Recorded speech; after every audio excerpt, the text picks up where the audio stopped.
단편집 이별의 김포공항 리뷰를 간단히 해볼게요. 이 책은 박완서 선생님의 짧은 초기 작품들을 모은 단편집입니다. 한국전쟁, 중산층의 허위의식, 여성에 대한 이야기들이 주요하게 등장해요. 책 자체도 얇고 단편들도 볼륨이 크지 않아서 쪼개 읽기도 좋고 앉은 자리에서 후루룩 읽을 수도 있는 책입니다.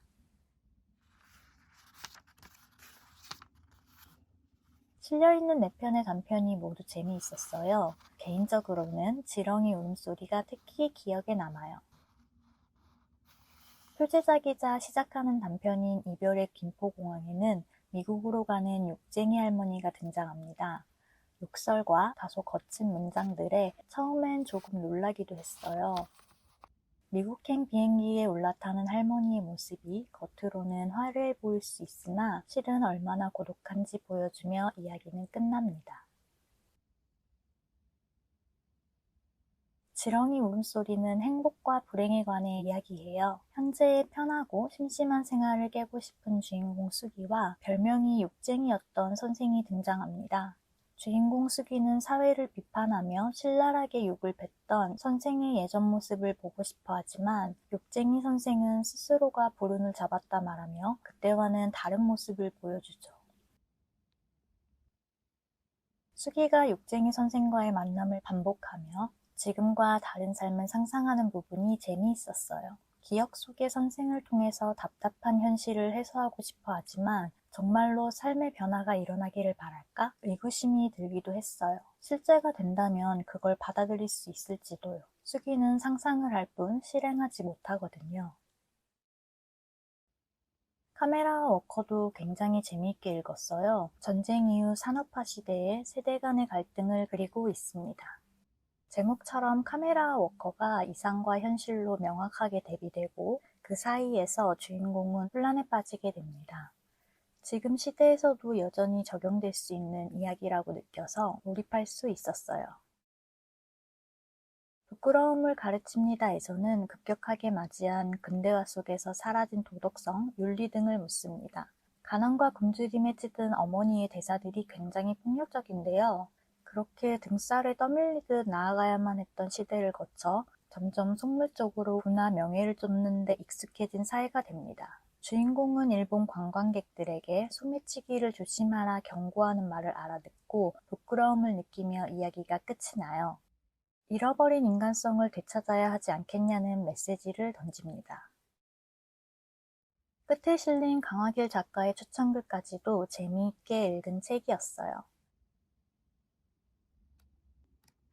단편 하나하나가 모두 알차고 맛깔나서 올해 한국 작가는 박완서 선생님을 깊게 쫓겠다고 결심했습니다. 함께 하실 선생님이 계시다면 환영입니다. 박완서 선생님의 작품을 맛보고 싶은 분들께도 괜찮은 책이에요. 혹시 궁금하시다면 살펴보셔도 좋겠습니다.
박완서 선생님의 책을 읽고 있어요. 사실 거의 다 읽어서 마지막 인터뷰만 남았습니다.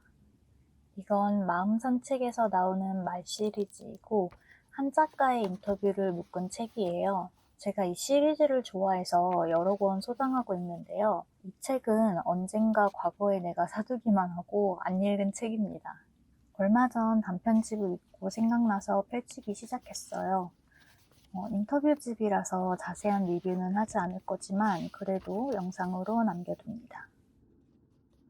여러 인터뷰를 엮은 책이고요. 아무래도 최근의 기록이 아니다 보니까 다소 무례하게 느껴지는 질문들도 있어요. 그럼에도 박완서 선생님의 답변들은 지혜롭고 멋있습니다. 인터뷰집이 책으로 나오고 또 그걸 굳이 읽는 행위가 어색하실 수도 있겠지만 저는 좋아해요. 특히 이 말 시리즈에 제가 좋아하는 작가가 많아서 계속 찾아보고 있습니다. 뒤라스, 아네스 바르다, 수전 손택, 보르헤스, 카미, 코난 도일 등 책이 여러 출간되어 있으니까 혹시 내가 좋아하는 작가도 있는지 한번 살펴보셔도 좋을 것 같아요. 저는 자기계발서를 찾아 읽진 않는데요. 사실상 인터뷰나 대담이 그와 비슷한 역할을 한다고 생각합니다. 짧지만 비교적 명확한 대화 속에서 영감을 얻을 때가 많아요.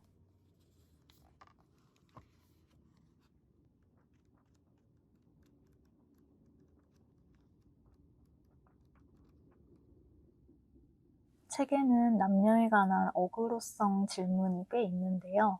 항상 현답을 하십니다.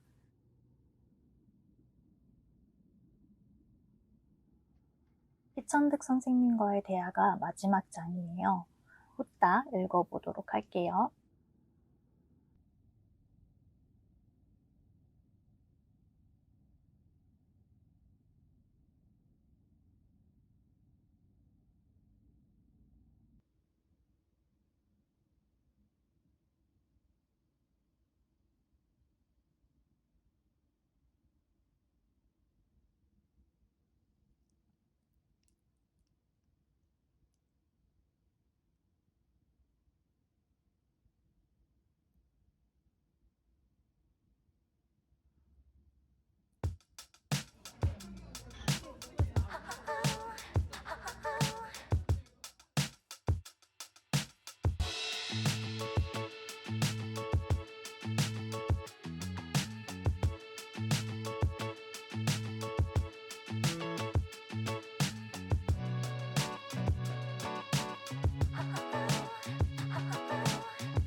주말에 읽었던 빈자리를 간단하게 리뷰해 볼게요.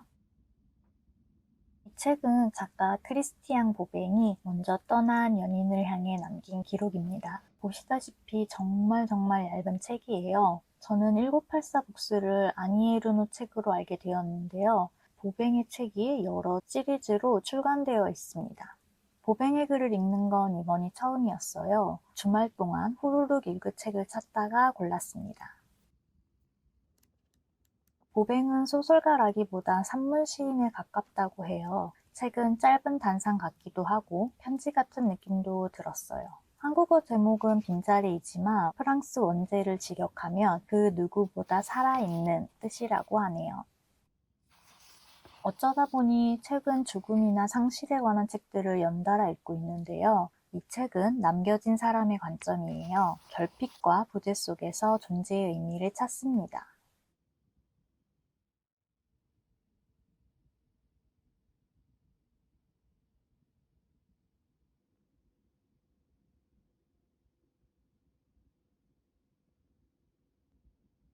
페이지에 여백이 많고 글도 전체적으로 짧은 호흡이지만 밑줄 긋게 되는 문장들이 계속 등장해요.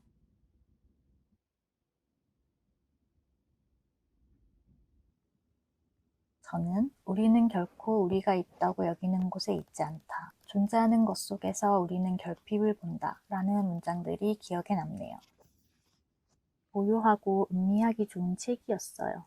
두께는 가볍지만 깊이 있는 글을 원하실 때 읽어보시면 좋을 것 같습니다.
뜨겁다고 했는데.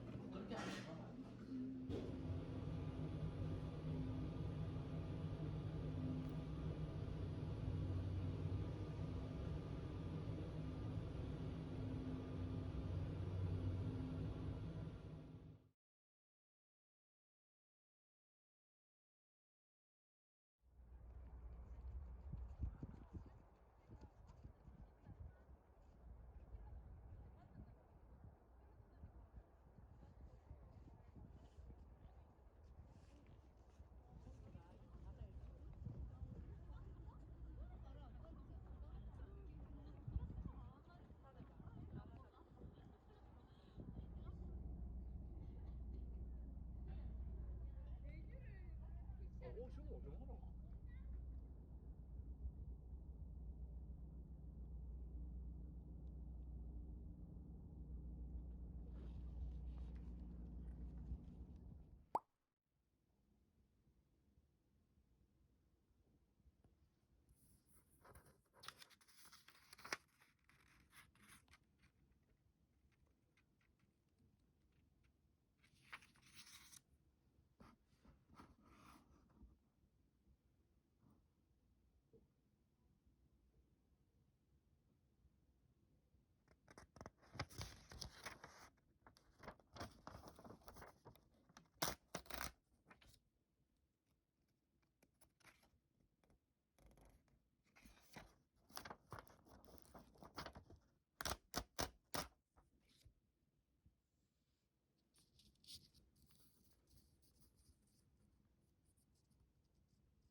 기차에서 펼쳤던 용의자의 야간 열차 리뷰를 해볼게요. 우선 짚고 넘어갈 부분이 있는데요. 제목에 용의자가 들어가서 스미츠의 분위기를 풍기지만 그런 장르물은 아닙니다. 굳이 장르가 있다면 판타지에 가까워요. 원제로 용의자를 짧게 발음하면 야간 열차를 가리킨다고 해요. 그러니까 실은 야간열차의 야간열차라는 언어가 중첩된 제목입니다.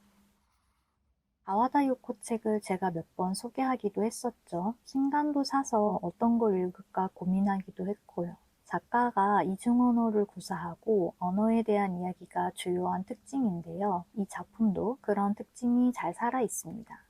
다와다 요코의 말장난을 보는 맛이 있었어요. 소설은 야간열차 안에서 일어나는 짧은 일들을 담고 있는데요. 각각 별개의 단편 같지만 한 점으로 이어집니다. 초현실적인 부분이 굉장히 마음에 들었어요. 제가 카프카, 베케트, 보르헤스, 베수아 등등 이런 의식의 흐름 스타일 소설을 매우 사랑하잖아요. 다하다 요코의 소설도 그런 계열입니다. 이 의식의 흐름, 아방가르드적인 글이나 작가에 대해서는 언제 한번 따로 라디오에서 좀 더 이야기해 볼게요. 가장 최근 독서 중에서 바루도 우어나 바루도와도 이어지는 부분이 있어요. 열차가 나온다든지 이곳도 저곳도 아닌 모호한 공간이라는 점 같은 부분이요. 다만 이 의식의 흐름 스타일이 어떤 서사적인 기쁨을 주진 않기 때문에 이야기가 둥둥 떠다닌다거나 그저 말장난으로만 느껴질 수도 있긴 합니다. 바로 이런 글의 호불호가 갈리는 지점이에요. 열차는 국경을 넘나들고 이런저런 사람들과 밤을 보내게 되어 한정된 공간 속에서 소리나 냄새에 집착하기도 하고 승객은 정말로 승객이었는지 알 수 없이 현실 감각이 파괴돼요.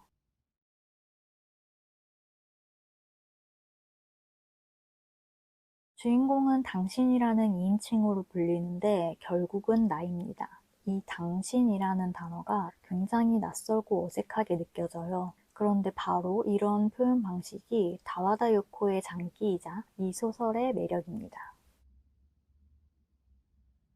끝에 해설이 20페이지 정도 실려 있는데요. 이것도 매우 재미있게 읽었습니다. 혹시 이 책을 읽으신다면 빠뜨리지 않으시길 바라요. 저는 다하다 요코의 에세이도 좋아하지만 소설이 더 매력적이라고 느껴져요. 아직 못 읽은 작품이 많다는 사실에 흥분되고 설레기도 합니다. 기회가 된다면 선생님들도 다하다 요코의 언어 유희에 퐁당 빠져보시면 좋겠습니다. 강추드리지만 언제나 저의 취향 필기임을 잊지 마시고요. 책은 꼭 실제 문장들을 직접 읽어보시고 고르세요. 서점이나 도서관에서 책의 물성을 손으로 느껴보시고 요즘 사람들은 모닝나 훑으면서 산책하신다면 힐링의 시간도 되고 더욱 좋겠죠.